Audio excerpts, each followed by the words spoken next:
Assalamualaikum warahmatullahi wabarakatuh. Perkenalkan, nama saya Nikada Wahyu Utami.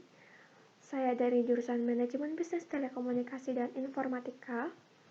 Di sini saya ingin mempresentasikan tugas besar saya di semester ini dalam mata kuliah E-Culture yang diampu oleh Bapak Hani Fakhruroja.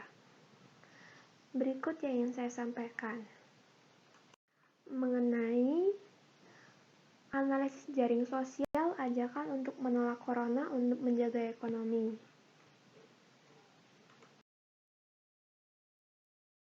Saya membahas tentang apa? Baik, di sini saya membahas tentang COVID-19, di mana wabah coronavirus ini telah membawa banyak penderitaan atau banyak akibat pada manusia dalam seluruh aspek, termasuk gangguan ekonomi salah satunya. COVID-19 memiliki dampak yang sangat serius, namun masih banyak masyarakat di Indonesia yang masih tidak mematuhi aturan pemerintah untuk melakukan social distancing. Baru-baru ini, banyak orang mulai menserukan ajakan untuk membantu pemerintah dalam mengatasi COVID-19 di Twitter, di mana ajakan tersebut adalah untuk mengikuti aturan dengan baik, di mana untuk jangka panjangnya agar ekonomi segera membaik. Untuk tujuan dari penelitian ini yaitu tentunya untuk memahami pola jaringan yang dibentuk dari ajakan tersebut sehingga menemukan pemain kunci dalam campaign menggunakan social network analysis atau social network analysis atau SNA, sehingga tindakan untuk mitigasi dapat dilakukan.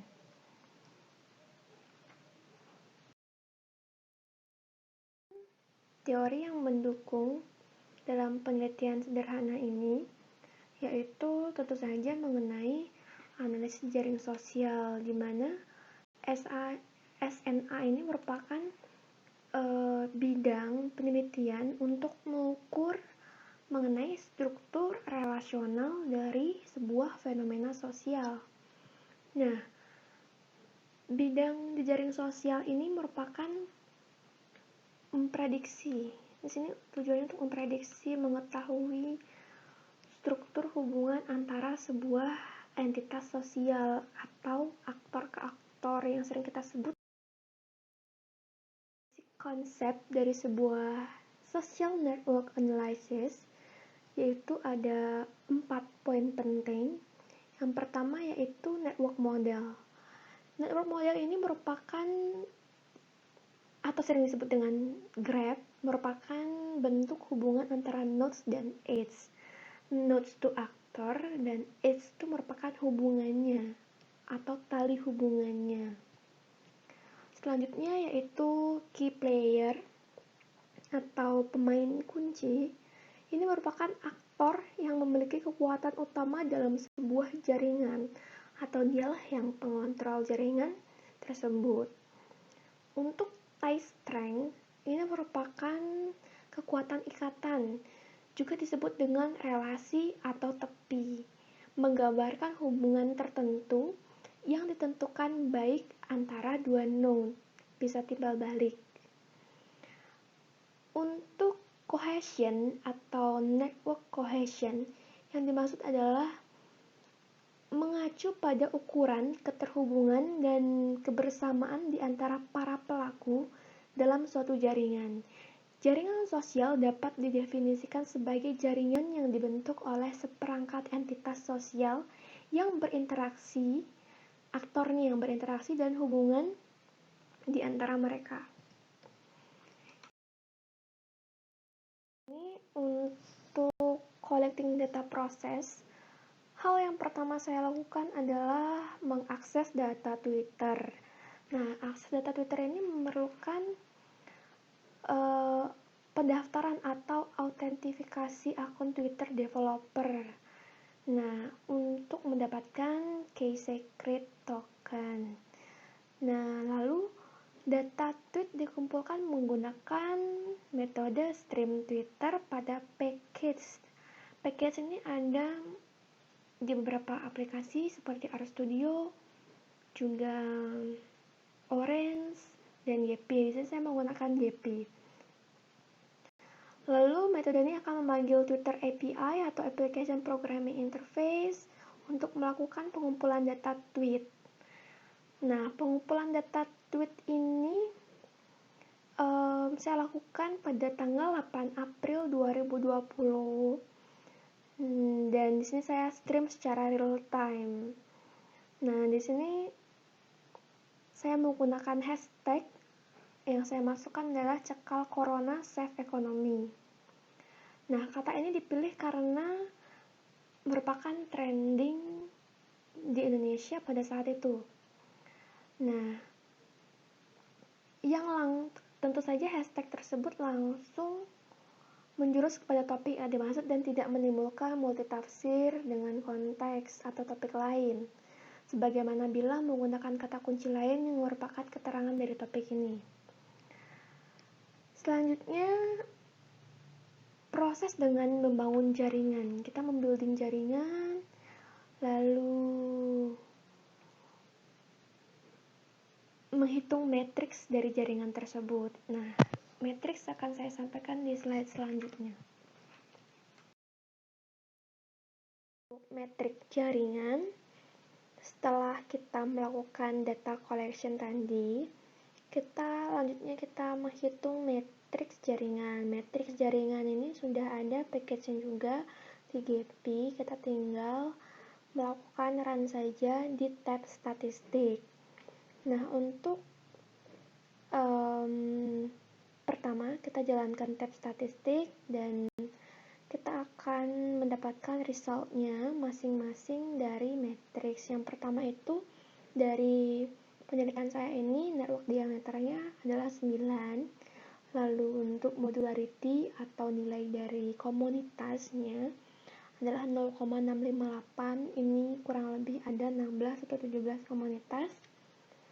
Lalu ada average degree-nya 1,993 dengan average path length-nya 3,416, lalu dengan highest degree centrality-nya berjumlah 839. Ini total nodes yang saya gunakan yaitu 2320 nodes yang sudah di-clean dengan jumlah edge-nya yaitu 3300. Selanjutnya,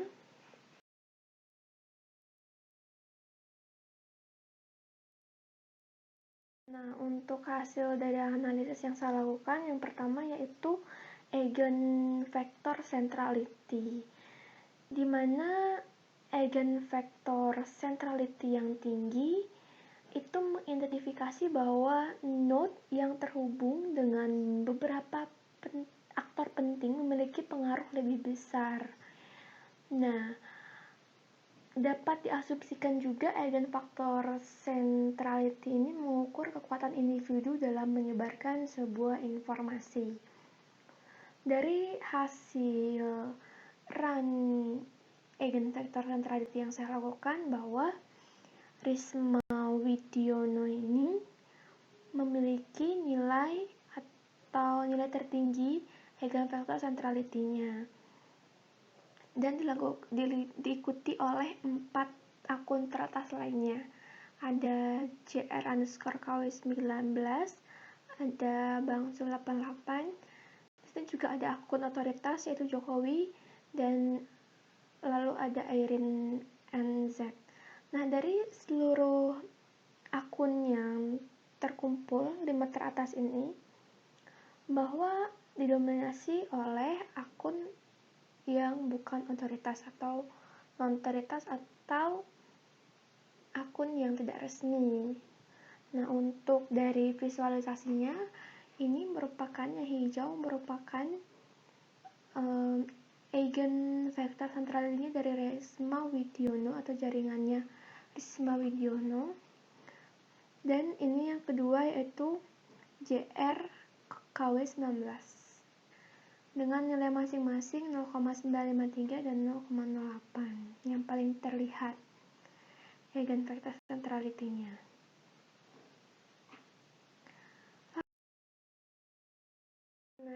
PageRank.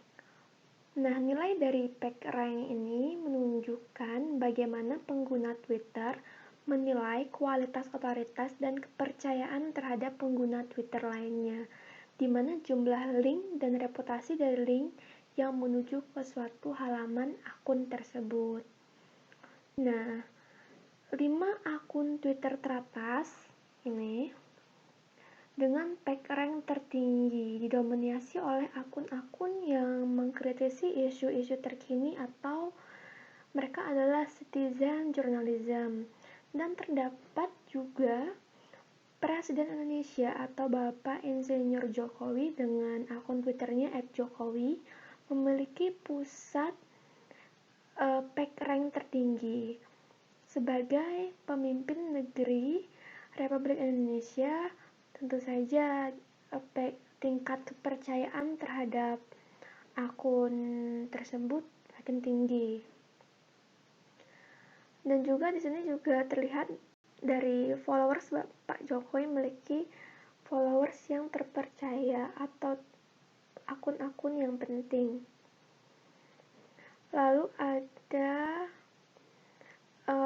di peringkat kedua ya Risma Widodo, lalu diikuti oleh JR_KW19 dan Bangsu 88 dan juga M. Said, di mana mereka semua itu bukan akun otoritas.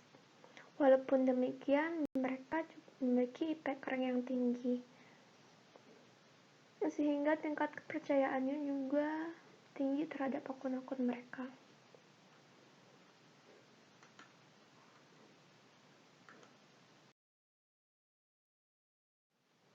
Bitwitness Centrality, saya menemukan bahwa sebagian besar entitas dengan tingkat hubungan tertinggi, sebagian besar terkait dengan citizen jurnalis atau secara personal yang mengkritisi isu-isu politik atau pemerintahan.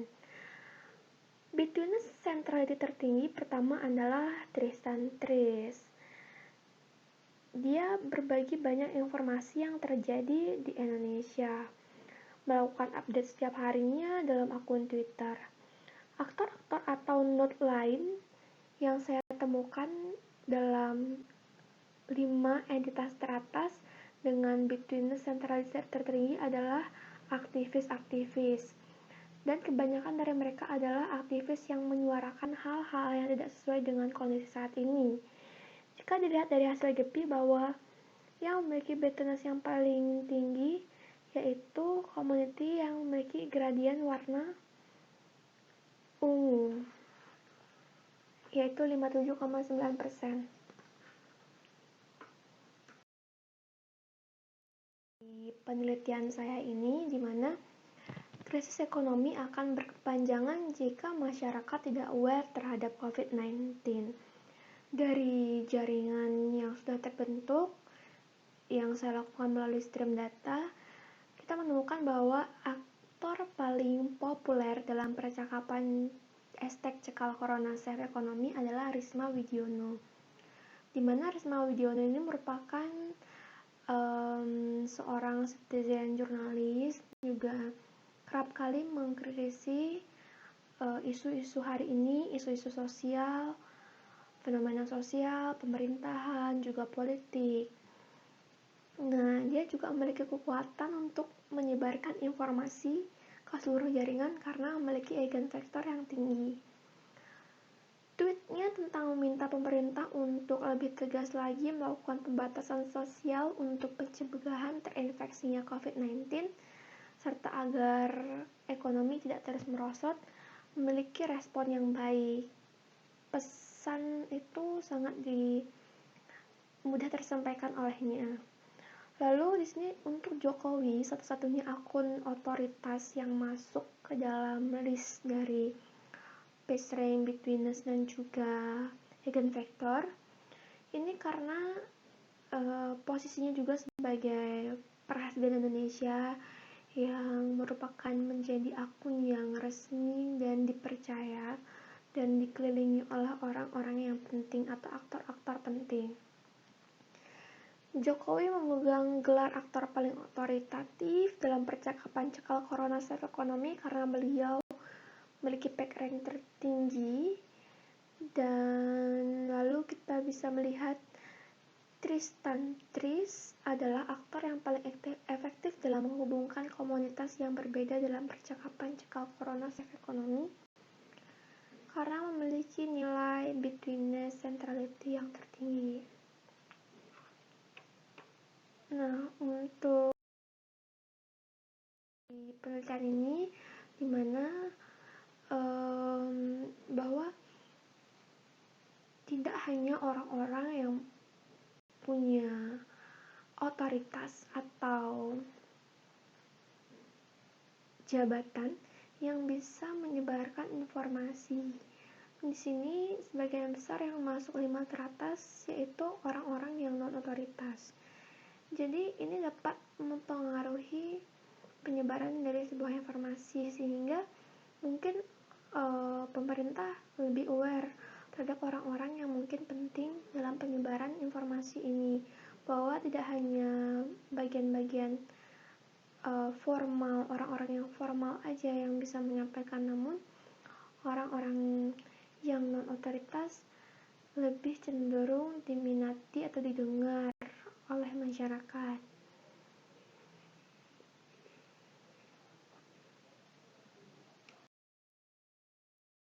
Ini merupakan referensi yang saya gunakan dalam penelitian kecil ini. Mohon maaf apabila ada salah kata atau kurang jelas. Demikian yang dapat saya sampaikan. Terima kasih sekali lagi. Assalamualaikum warahmatullahi wabarakatuh.